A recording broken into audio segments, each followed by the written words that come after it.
Assalamualaikum warahmatullahi wabarakatuh. Di sini kami dari kelompok 1 akan mempresentasikan perancangan kawasan Cikini dengan konsep walkability. Di sini anggota kelompok kami ada Nurul, saya Nurul, Saya Desrit. Saya Leonardo. dan pemaparan materinya akan disampaikan pertama oleh Devrianto, kedua oleh Leonardo, dan ketiga oleh saya sendiri, Elma Julia, dan yang terakhir oleh Nurul. Baik, yang pertama saya akan menjelaskan walkability pada kawasan Cikini. Yang pertama latar belakang. Salah satu wilayah di Jakarta yang ingin dikembangkan menjadi kawasan strategis adalah kawasan Cikini Raya. Kawasan tersebut memiliki keanekaragaman kuliner, lokasi yang cukup strategis bisa membuat daya tarik bagi para wisatawan atau pengunjung. Adapun pendekatan yang dipilih dalam perancangan kawasan Cikini adalah walkability. Pengertian walkability atau kelayakan berjalan adalah interaksi antara fasilitas pejalan kaki dan dukungan keseluruhan untuk lingkungan pejalan kaki. Nah, gambar di atas kondisi existing dari gambar yang kami ambil. Nah, di sini ada keterangan pengurun kawasan Cikini Raya. Yang pertama, start titik SPBU Pertamina Cikini. Yang kedua, finish lokasi kampus kimia Universitas Bung Karno. Yang ketiga, bangunan ruko serta kompleks perumahan. Yang keempat, pemukiman warga sekitar. Yang kelima, outline jalan. Yang keenam, bangunan universitas di sekitaran UBK. Yang ketujuh, aliran air Kali Ciliwung. Yang ke-8, bangunan ruko serta kompleks perumahan.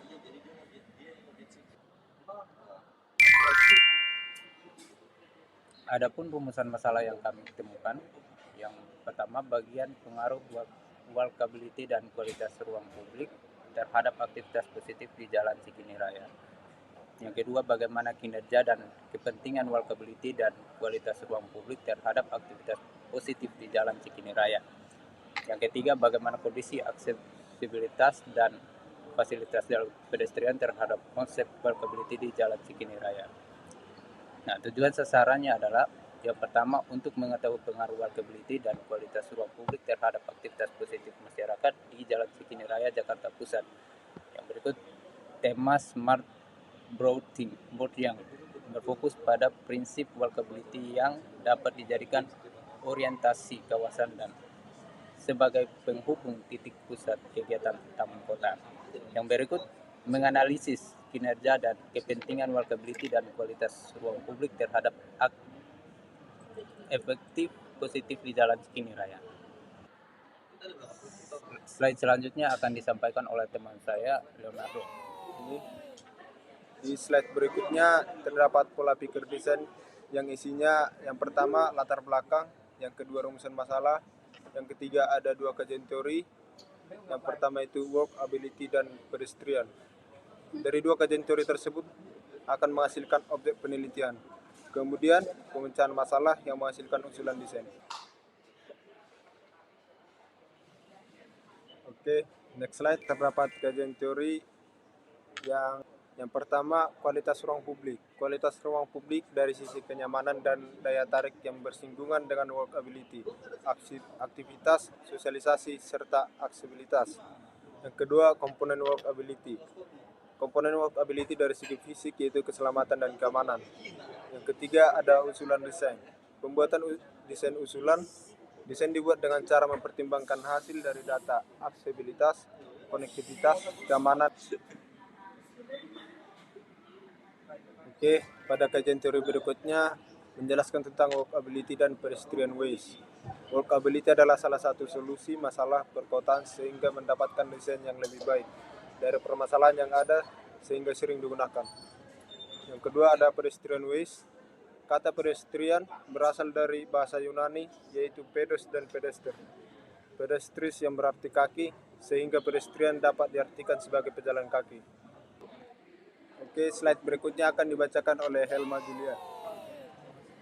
Next slide, di sini ada standarisasi rancangan untuk disabilitas yang mana bisa dilihat di layar presentasi.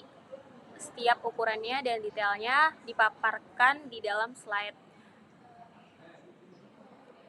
Next slide ada klasifikasi walkability. Di sini terbagi 4 klasifikasi. Yang pertama aksesibilitas. Di sini aksesibilitas jalur pejalan kaki dapat diakses dengan mudah semua masyarakat untuk menjalankan aktivitas dan memenuhi kebutuhan sehari-hari. Komponen yang terdapat di aksesibilitas pertama dekat tersedia pedestrian, lebar pedestrian, dan bebas hambatan. Yang kedua, keamanan. Jalur pejalan kaki yang terpisah dari jalur lalu lintas, serta kendaraan komponen. Pertama, aman dari lalu lintas. Kedua, aman dari kendaraan. Ketiga, aman dari tindak kejahatan. Ketiga, ada estetika. Di sini komponen yang terdapat adalah fasilitas ruang pejalan kaki. Keempat, kenyamanan. Jalur pejalan kaki yang nyaman, tidak licin, permukaan rata, dan teduh komponen. Slide berikutnya, ada objek penelitian. Di sini ada 3. Pertama, tipologi pergerakan pedestrian. Kedua, faktor pejalan kaki. Ketiga, standar kenyamanan. Tipologi pergerakan pedestrian itu ada klasifikasinya, yaitu tinggi, sedang, dan rendah. Selanjutnya ada faktor pejalan kaki. Adapun faktor-faktor yang mempengaruhi kenyamanan antara lain sirkulasi, iklim, kebisingan, aroma atau bau-bauan, bentuk, keamanan, kebersihan, dan keindahan. Ketiga, ada standar kenyamanan. Menurut SE Menteri PUPR nomor 02 SEM 2018 yang membuat tentang perencanaan teknis fasilitas pejalan kaki meliput rambu, lampu penerang fasilitas pejalan kaki, pagar pengaman, pelindung, jalur hijau, tempat duduk, tempat sampah, halte, drainase, bolar, dan lebar jalur pedestrian. Selanjutnya pemaparan yang akan disampaikan oleh Ailendra di slide berikutnya. Pemaparan saya ambil alih. Selanjutnya ada konsep desain, yang dimana ini merupakan usulan suatu desain dari kelompok kami. Dengan adanya usulan desain ini, yang mana kami memperhatikan beberapa klasifikasi dari konsep walkability untuk mengurangi pedagang kaki lima dan penggunaan ruas jalan yang digunakan sebagai parkir ilegal, dengan menambahkannya suatu bollard sebagai pembatas antara ruas jalan. Berikut ini kami tampilkan beberapa usulan desain dari berbagai posisi view yang sudah diberikan. Oke Les, jadi di sini kami mendapatkan kesimpulan dari hasil pemaparan materi yang sudah kami susun ini, di mana kawasan Cikini sebagai pusat kegiatan sekunder di Kota Jakarta menggunakan sarana pendukung TOD, yaitu Transit Oriented Development. Namun hal tersebut tidak dibarengi dengan peningkatan kualitas kenyamanan jalur pedestrian yang merupakan prinsip penting bagi pejalan kaki. Maka dari itu kami memperhatikan kualitas kenyamanan jalur pedestrian di kawasan Cikini yang sesuai dengan preferensi atau keinginan dari pejalan kaki diperlukan sebagai bahan pertimbangan dalam perencanaan. Berikut adalah sumber referensi yang dapat kami lampirkan untuk memenuhi isi materi kami. Oke guys, sekian dari pemaparan materi kelompok kami. Jika ada kekurangan dan kesalahan penyebutan, Kami memohon maaf.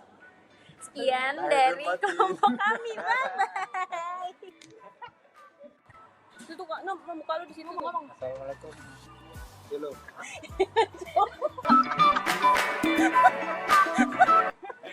Ya makan.